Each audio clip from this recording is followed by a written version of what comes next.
It's an interview about immigration for love. Maria Angels has spoken only good things about you. You are a very brave person. We think that you are the best person to give the interview, so we can wait no more to know some details of your experience here in Vic. We are glad to see you and we are very pleased to talk to you. How are you? Fine, thank you, and you? Fine. Okay, first of all, where are you from? I'm from a small town near Middlesbrough in the northeast of England, and that's near Newcastle. Okay. In the northeast. And now you are living here in Vic. Why? Well, I did Erasmus here in Vic like 12 years ago, and then I met my husband, who's called Jordi, and well, we fell in love, so I stayed. Okay. And how you met her? Oh, it's embarrassing. In a nightclub. Okay. Party. Okay. Why did you decide to stay here in Vic? It was difficult, the decision. Did you do? Well, in the beginning, after meeting Jordi, I went back to England to finish university, and then we had to decide whether to stay in England or to stay in Vic. But Jordi had a job already, and I didn't, so I came here and looked for a job. And it was difficult, the decision. No, because I liked Vic. Because I had been here for 1 year, and I really liked Vic, so it wasn't difficult. And because I wanted to be with Jordi. Okay. When you explained your family that you will stay here in Vic, what did they say? They always knew that I would live abroad in another country, because I like studying languages and visiting different places and meeting new people. They always knew that I would live in another country. They expected it. Okay. And at the beginning, it was difficult, the communication with him and with his family?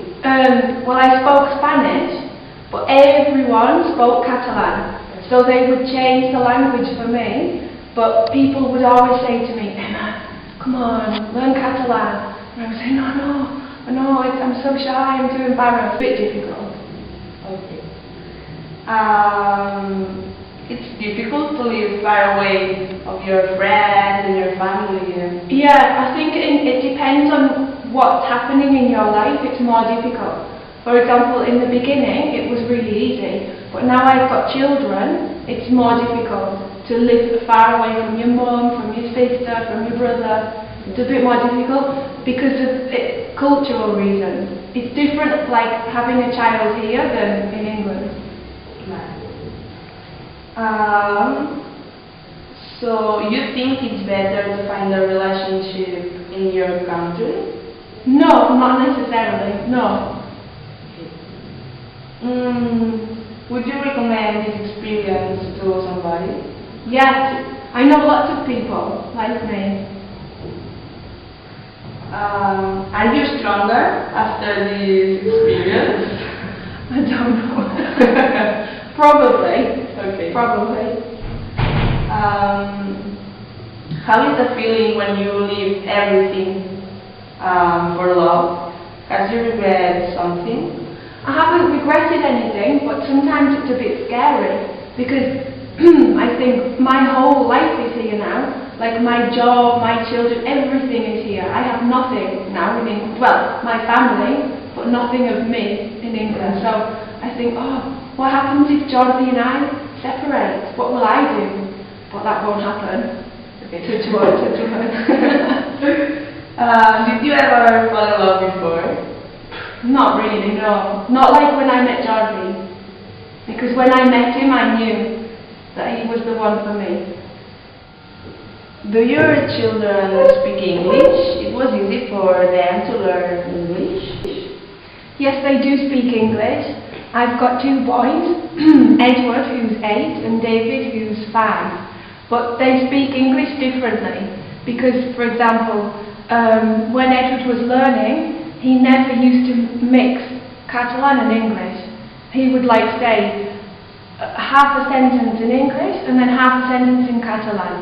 And then when he was maybe 4 or 5, he just started speaking English. And now he speaks English just like me. People don't know that he's Catalan when we go to England. But David, the younger one, always mixes. He mixes everything. But he spoke English when he was 2. Really young, but he mixes everything. Okay, that's all. Thank you for giving us a little part of your time. And it was very interesting and we are very grateful. Thank you for asking me.